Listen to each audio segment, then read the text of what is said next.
Assalamu alaikum everyone, welcome to TNT-Lessons. আমাদের আজকের ভিডিওতে আমরা কন্টিনিউটি রিলেটেড একটা প্রবলেম দেখব। সেটা হলো আপনার কাছে একটা ফাংশন দেওয়া আছে আর বলা আছে এটা x = π/2 পয়েন্টে কন্টিনিউয়াস কিনা সেটা বের করে দেখাতে হবে।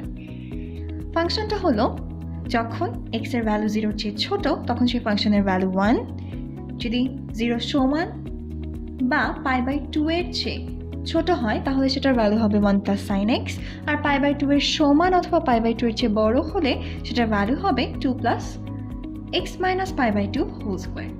তো আমাদের প্রথম কাজ হলো f of π/2 ডিফাইন কিনা সেটা বের করা, f of x এর লিমিট এক্সিস্ট করে কিনা π/2 পয়েন্টে সেটা ডিফাইন করা, অ্যান্ড ফাইনালি লিমিটের ভ্যালু আর এই f of π/2 এর ভ্যালু সমান কিনা সেটাকে চেক করা।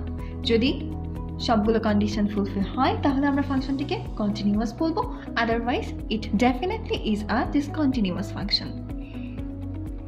তাহলে শুরুতেই f of π/2 এর ভ্যালু বের করা যাক। আমাদের প্রশ্নে বলা আছে যদি x = π/2 হয় তাহলে কোন f of x এর ভ্যালুটা জাস্টিফাইড হবে? Third one. তাহলে f of π/2 ইকুয়ালস হবে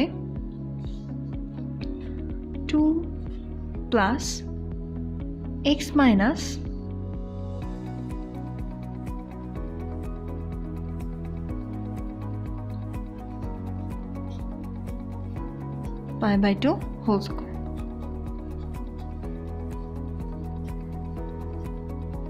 2 + π/2 - π/2 হোল স্কয়ার, 2 + 0 = 2। এবারে আমরা রাইট সাইড আর লেফট সাইড লিমিটের ভ্যালু বের করব। তাহলে রাইট হ্যান্ড সাইড লিমিট এর শর্ত লিমিট x tends to π/2 plus f of x কি হবে? π/2 এর চেয়ে বড় যে কোনো ভ্যালুর জন্য থার্ড ভ্যালুটা গ্রহণযোগ্য হবে, অর্থাৎ same as the previous one.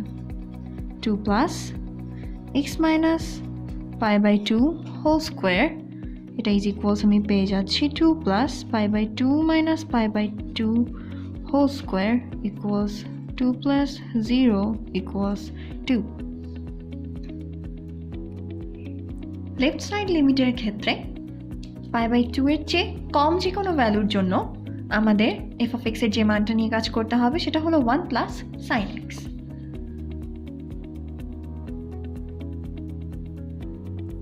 তাহলে আমরা যদি 1 + sin x বসাই,